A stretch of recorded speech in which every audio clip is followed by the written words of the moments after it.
ഇന്നലെ അർദ്ധരാത്രി നടന്ന US ഫെഡറൽ റിസർവ് മീറ്റിംഗിൽ മുൻപ് സൂചിപ്പിച്ച പോലെ US ഫെഡറൽ റിസർവ് പലിശ നിരക്ക് മാറ്റമില്ലാതെ നിലനിർത്തി. അടുത്ത കാലത്തായി നിരക്ക് കുറക്കാനുള്ള പദ്ധതികളെക്കുറിച്ച് സൂചനയൊന്നും തന്നില്ല. എങ്കിലും ട്രംപിന്റെ വ്യാപാര നയങ്ങളും വരുന്ന പണപ്പെരുപ്പ ഡാറ്റകളും തുടർ നീക്കങ്ങളിൽ തീരുമാനമെടുക്കുന്നതിൽ ഫെഡറൽ റിസർവിനെ നയിച്ചേക്കാം. ഇന്നലെ രാവിലെ സ്വർണ്ണവില പ്രഖ്യാപിക്കുമ്പോൾ അന്താരാഷ്ട്ര മാർക്കറ്റിൽ ഔൺസിന് $2,763 പരിധിയിലായിരുന്ന സ്വർണ്ണവില നേരിയ കുറവോടെ $2,761 പരിധിയിൽ എത്തി നിൽക്കുന്നുവെങ്കിലും ഇന്നലെ അർദ്ധരാത്രി സൂചിപ്പിച്ച പോലെ അന്താരാഷ്ട്ര മാർക്കറ്റിൽ സ്വർണ്ണവില കുറഞ്ഞു നിൽക്കുന്നുവെങ്കിലും മറ്റു ഘടകങ്ങൾ പരിഗണിക്കുമ്പോൾ കേരള വിപണി നേരിയ ഉയർച്ചയോടെയാണ് നിലനിൽക്കുന്നത്. ഇന്ന് കേരളത്തിൽ സ്വർണ്ണവില നേരിയ തോതിൽ ഉയർന്നിരിക്കുകയാണ്. ഇന്നലെ രാത്രിയിലെ തങ്കവില വീഡിയോയിൽ കാണിച്ചിരിക്കുന്നു. വൈകി വരുന്ന ഇന്നത്തെ തങ്കവില 11 മണിയോടെ കമന്റ് ബോക്സിൽ പിൻ ചെയ്യുന്നതാണ്.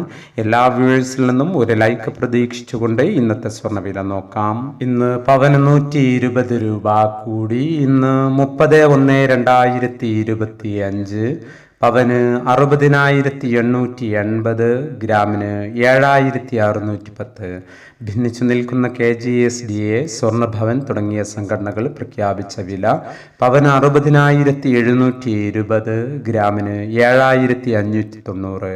ഈ വീഡിയോ നിങ്ങൾക്ക് ഉപകാരപ്രദമെങ്കിൽ വീഡിയോക്ക് താഴെ ലൈക്ക് ചെയ്യാൻ മറക്കരുത്. Thank you for watching.